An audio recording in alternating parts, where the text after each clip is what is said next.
Alright, what's going on YouTube? Welcome back. Today's video, it's not so good. Actually, you know what? Just roll the footage.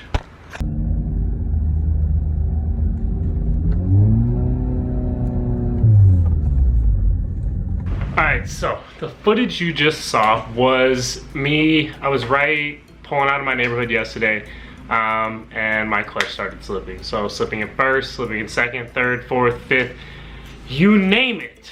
Now, that's the problem. I put in a clutch less than a year ago. It probably only has maybe 15,000 miles on it. You know, I know how to drive stick. I don't drive crazy. This car has only been launched a handful of times, and it has launch control set up with, you know, the clutch slip is set up, the traction control is set up.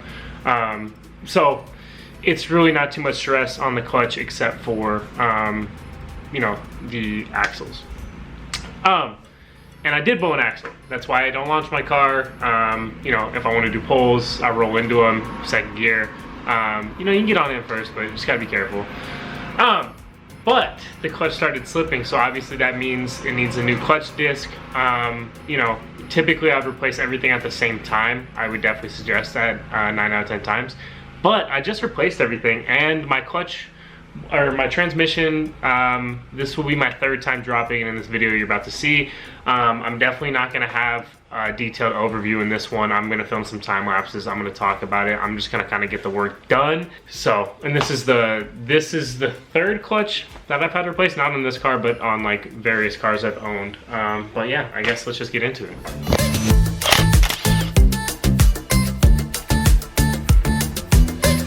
Alright, so in those last clips, I know I didn't show too much of the removal process of the transmission and the clutch itself. I've done that a few times on this channel already, and there is an in-depth tutorial, the first two videos I posted on this channel. I'll leave the link below. But yeah, anyways, so the clutch is right here. Transmission, clutch, and yeah, let's take a look at it. It is spanked. So many hot spots on this pressure plate. Friction material is pretty beat up. You can see the heat right here getting soaked up.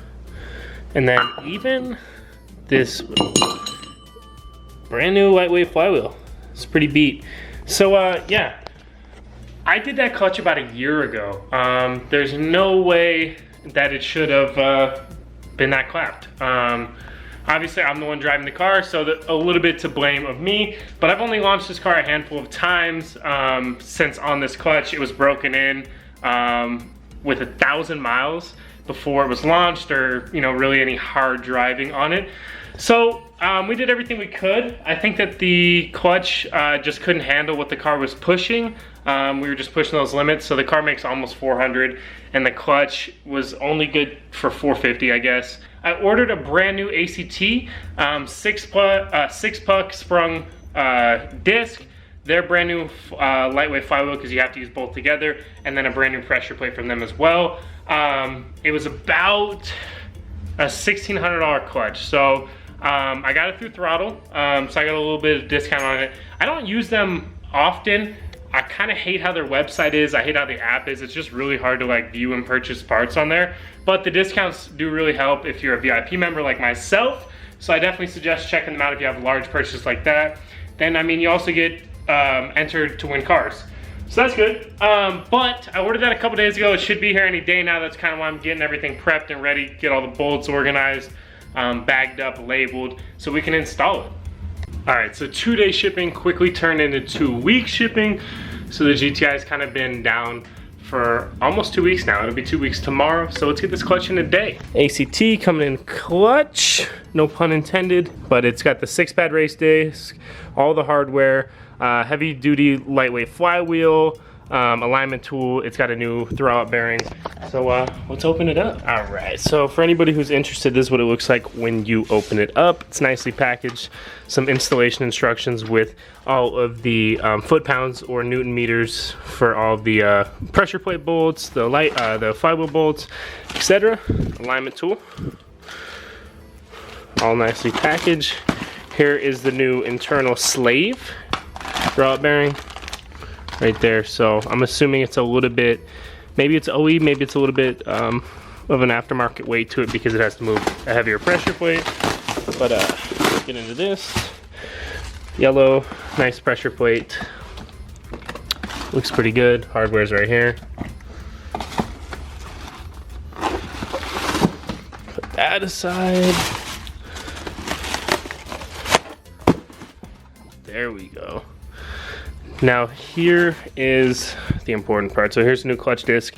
It is sprung, it's not unsprung, but this is a 6-puck, so it should be a lot more aggressive. Unfortunately, I believe this is their race 6-puck, so I think it handles, I would like to say 640 wheel torque, so that should be plenty for our application. And let's move that aside. And then lastly, oh, this flywheel looks nice. Single mass, lightweight flywheel with the hardware. I'm gonna start by taking my trans outside. I'm gonna start to brake clean it, hose it down, take the old slave off, and just get it all cleaned up and ready to go back in. Old clutch right here, really spanked, can definitely go in the trash. So let's get to it.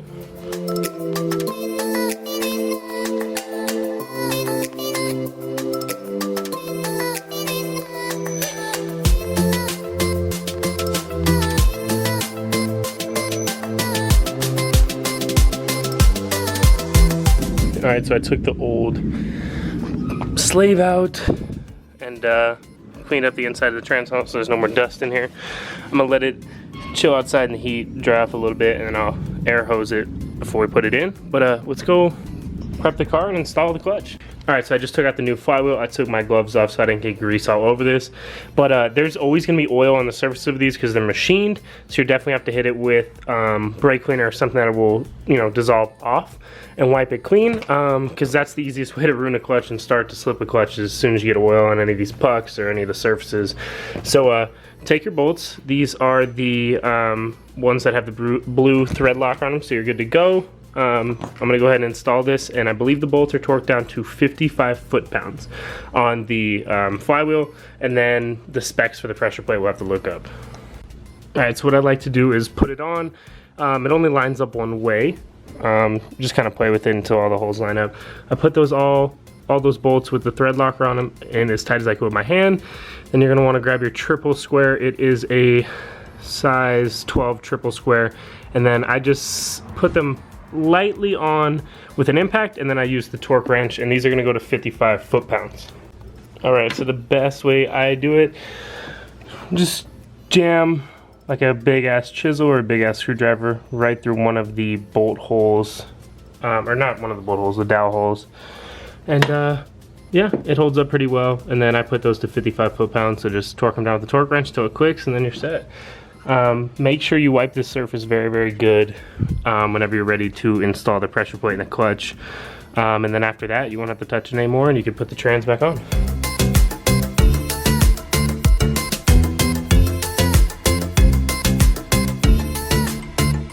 All right, so grab your pressure plate. I'm about to clean this off the surface on the flywheel.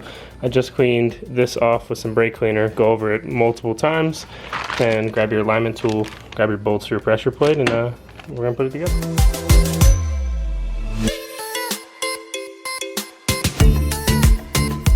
One of the sides from ACT is labeled. It says flywheel, so make sure you point it towards the flywheel. Put your little alignment tool in. Then you're gonna slide the pressure plate on. It only goes on one way. There's the dowel pins right there that are gonna go through some of these holes, these ones right here. And then yeah, we'll hand tight the bolts in, and then I'll give you the torque specs for them. All right, so I have all the pressure plates bolts laid out. I have some blue Loctite here, and I'm gonna put a little dab on each of these. I'll put them hand tight into the pressure plate, and then we'll torque them down.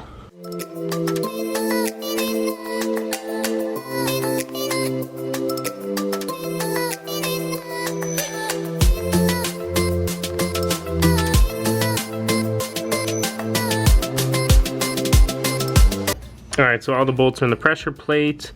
I believe there is 6 of them, 6 or 7. So I'm gonna tighten them all the way down by hand, then snug them up with the torque wrench.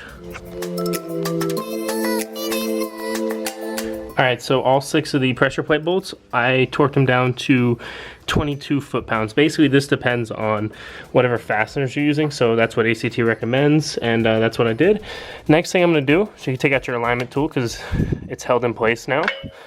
And then what I'm gonna do is I'm gonna go ahead and lube the inside of these splines and the splines on the disc itself, put it in and out a couple times, and then wipe the excess off. Because if any of that lube gets on the flywheel or the disc or the pressure plate, it's gonna slip, heat up too fast, and it's just gonna ruin your clutch. So be careful.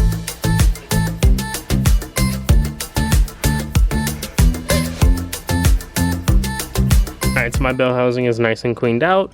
This right here is a starter hole, gets a bunch of dust on it. So I'm gonna clean the input shaft off, grease it, and I'm gonna put the new throwout bearing on.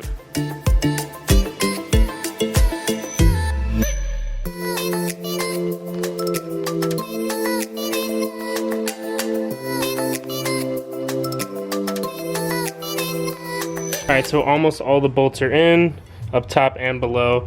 I'm about to throw the starter in. Ty's been working below. I know all those bolts are tidied up. He's working on the axles being put in.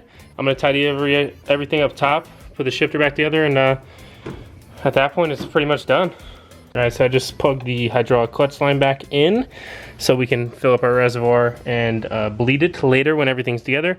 I'm about to put the shifter linkage bracket on and then attach it to the shifter itself. And that's basically it. Then it's just putting, you know, battery back in, air box, you know, all that crap, and we're good to go. All right, so I worked like 30 minutes without the camera. The clutch line was put back on, it was bled. Everything is done up top. I'm getting ready to put the battery box in, battery, intake. I put the axles in just now, and we'll lower it on the ground and see how it is.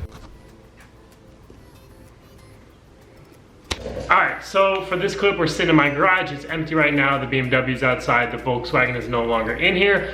But I just want to go ahead and film this clip real quick and kind of just give an overview of the clutch job. The Volkswagen had a BFI Stage 3 clutch in it. So I guess I'm going to kind of throw in a review here of that previous clutch. And then I'll go ahead and review the new clutch because I put about 500 miles on the new clutch from ACT. And I have no complaints so far. So, speaking of the BFI Stage 3 clutch, definitely not a bad clutch. I think I was just a little bit overbuilt on the engine side for the clutch I had installed, and it couldn't handle the pressure. Plus, you know, I had been driving it for a year and a half. I think a year and a half ago was when I first filmed that install video, which was the first YouTube video on my channel. If you haven't seen it, go ahead and check it out.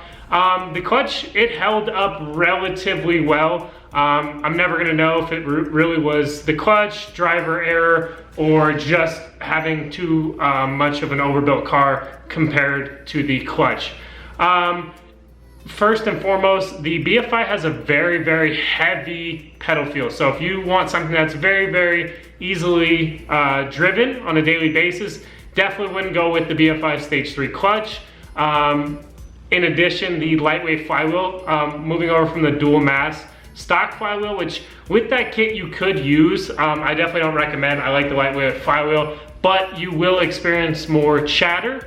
I've seen a lot of comments on my YouTube page where people are asking about the chatter, how loud is it? In all reality, if you have a modded car, it looks modded, people are gonna understand when you have a little bit of flywheel chatter. It's nothing to, so I get looks in the drive-thru all the time like my car's broken. Well, not so much anymore because it's a little bit quieter now, but it was definitely loud at first. It's hard to get used to, but it's just kind of something that comes with modding your car, especially upgrading your clutch to that level. And if you have to install a Stage 3 clutch anyways, I guarantee you probably don't care about the clutch chatter. But just a tip, if you use Modal Gear 300, it definitely quiets down the chatter tremendously. So I liked the clutch I had. I didn't mind the heavy pedal feel. It definitely is hard to get used to coming from a stock clutch or something lighter. It is heavy. That's all the warning I can give you. But it bites probably about halfway, bites very, very aggressively, and the heavy pedal kind of helps you control that with your foot. And then moving over to the ACT one, it's always kind of like unknown how the clutch is gonna feel or the pedal's gonna feel when you install it. They're gonna kind of tell you, oh, it's 70% this, it's 30% this. but you never really know until you drive it. The ACT one is somewhere in between a stock clutch feel, which is very, very light, and a heavy feel pedal. It's right in the middle. It's the good sweet spot, but it does engage very, very heavy. I installed the 6-puck street disc, which is their stage 3 as well. I believe it's rated up to 640 wheel torque, which my car is nowhere near, about 200 or so shy. So this clutch should definitely hold up for the life of this car, as long as I don't, you know, break it or launch it too many times, but I don't really launch my car anyways. So overall, I've driven it for like 500 to 600 miles now, have no complaints. Clutch chatter is still there. It's slightly less than the BFI one I had before. But yeah, the pedal feels great. It bites about halfway and it engages really, really hard. So it's just something to get used to when you have a little bit lighter of a pedal than I'm used to. But it still engages very, very hard because it is a 6-puck, but it is sprung. So other than that, I'll insert some driving clips right now so you guys can kind of see some pulls with it. But other than that, let me go ahead and grab the tires I'm about to put on the car now. So I put 500 miles, another 500 miles on the car, tires I had on there now, which are the Falcon Zenith 615K pluses. But I'm gonna move over to some Nt05s, slightly more aggressive. The tread wear is about half, so they definitely will be more grippy. And stay tuned for some clips there. I guarantee the car is gonna pull way, way harder.